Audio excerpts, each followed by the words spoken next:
രോഗികൾക്ക് കൈത്താങ്ങാകാനൊരുങ്ങി Aluva public platform ട്രസ്റ്റും തോട്ടക്കാട്ടുകര കോൺവെന്റ് ഏരിയ റെസിഡൻസ് അസോസിയേഷനും വീടുകളിൽ ഉപയോഗം കഴിഞ്ഞ് കാലാവധി തീരാത്ത മരുന്നുകൾ മരുന്നുപെട്ടിയിൽ നിക്ഷേപിച്ച് നിർധനരായ രോഗികൾക്ക് ആശ്വാസം പകരുന്നതിനായി ആലുവയിൽ മരുന്നു സമാഹരണ പെട്ടി സ്ഥാപിച്ചു.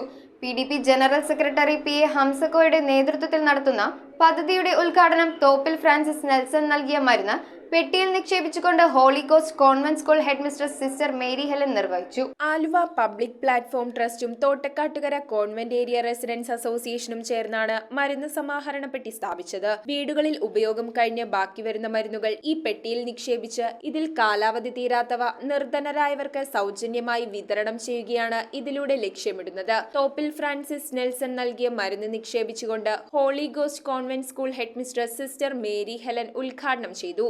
രോഗത്തിന് ചികിത്സിച്ച് സാമ്പത്തികമായി തകർന്നിട്ടുള്ള ഒത്തിരി കുടുംബങ്ങൾ ചരിത്രം നമുക്കറിയാം. അതുകൊണ്ട് തീർച്ചയായിട്ടും ഇങ്ങനെ ഒരു മരുന്ന് പെട്ടി ഇവിടെ വെച്ച് ഉപയോഗിക്കാത്ത മരുന്നുകളൊക്കെ മറ്റുള്ളവർ കൊണ്ടുവന്നിടുമ്പോൾ ഇത് പാവപ്പെട്ടവർക്ക് വളരെയധികം സഹായമായി തീരുമെന്നതിൽ യാതൊരു സംശയവുമില്ല.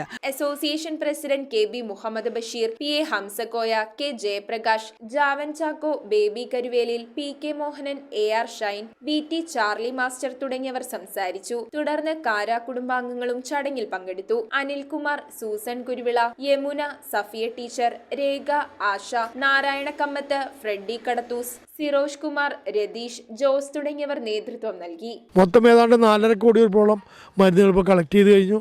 പാവപ്പെട്ട അവരെ സഹായിക്കുന്നതിൻ്റെ പാലിയേറ്റീവ് കെയറുകൾക്ക് സൗജന്യ മെഡിക്കൽ ക്യാമ്പുകൾക്കെല്ലാം കൊടുത്തിട്ടുണ്ട്. ഈ സംരംഭം ഇങ്ങനെ തുടർന്നുകൊണ്ടിരിക്കുകയാണ്. News bureau, Aluva. റിങ്ങുകൾ 1 ഗ്രാമിൽ തുടങ്ങുന്ന മാലകൾ, നെക്ലസുകൾ 9,000 രൂപ മുതൽ ഡയമണ്ട് നെക്ലസുകൾ 1 ലക്ഷം മുതൽ ആരംഭിക്കുന്ന വെഡിംഗ് സെറ്റുകൾ, കൂടാതെ നിങ്ങളുടെ പഴയ സ്വർണത്തിന് ഏറ്റവും ഉയർന്ന മൂല്യവും. Maharaja gold and diamonds,